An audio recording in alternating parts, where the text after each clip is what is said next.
Well, hello, Sagittarius. So we have a full moon eclipse in Pisces, and I'm pulling some cards. And I also tuned into the energy for you, and it seems like family stuff might be weighing you down, and it's a time to heal. Ooh, that came up for Scorpio. Trust me, I did shuffle. It was the reading before this. What else did I pick up? Family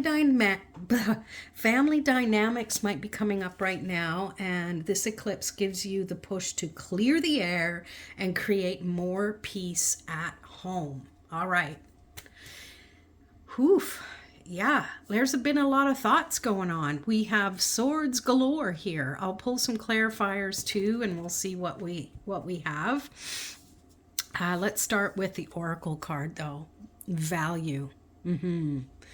Sometimes, and I've worked with people on empowerment and mindset, and sometimes it's tough to come up with what your values are, your core values.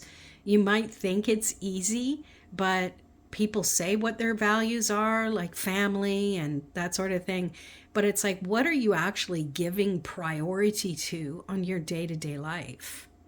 Is it the things that are your core values? Because if it's not, that's a sign to say either you got to change what your values are, or you need to prioritize the activities that honor those values.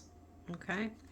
So, a lot on your mind, flipping and flopping maybe on what's been happening in your life, or bad mouthing yourself. That's what I pick up from this one. Let's pull a clarifier for that before we move to the other ones. The good one is the Queen of Swords, though, and I like that as your finisher because it's showing that you definitely, once you set your mind to it, you can focus on the energy and the tasks that work toward your future. But let's clarify the Five of Swords. We have the Four of Pentacles. Maybe you've been bad mouthing yourself or having bad thoughts about your finances, about your material world, and where you might feel stability. Interesting.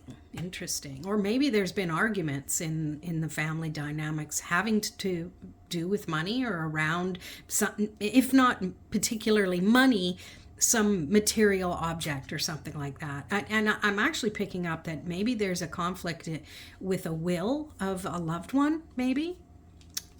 And then there's Eight of Swords, which is really showing that any of the thoughts that you have are usually self-inflicted.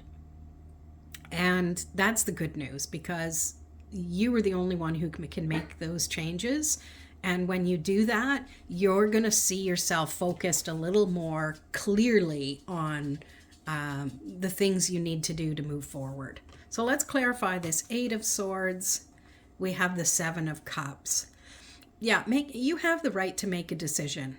And instead of going, oh, if I choose this one, if I choose,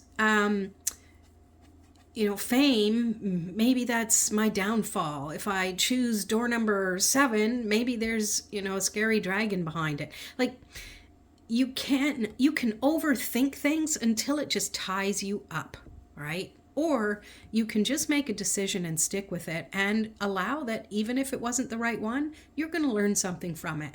You are going to gain something from every decision you make. So instead of seeing it as the wrong decision or overthinking it to the point where you're exhausted, just take a stand, do it regardless, and you'll feel a little more aligned with the actions that you take, and you'll trust yourself a little bit more. And that's what Queen of Swords is about. She trusts her thoughts.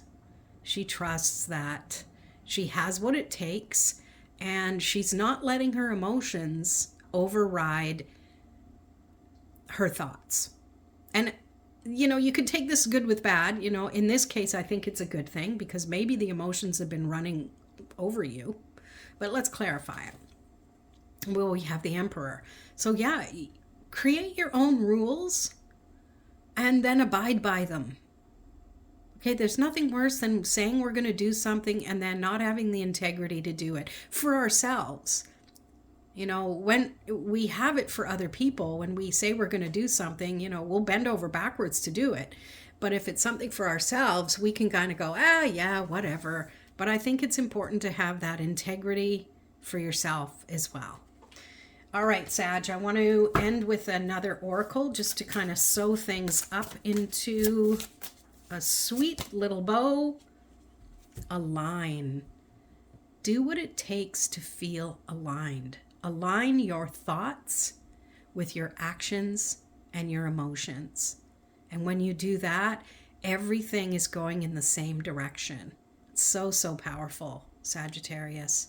Make sure you read for your moon and rising sign as well to give you a fuller picture, and we'll see you in the next video.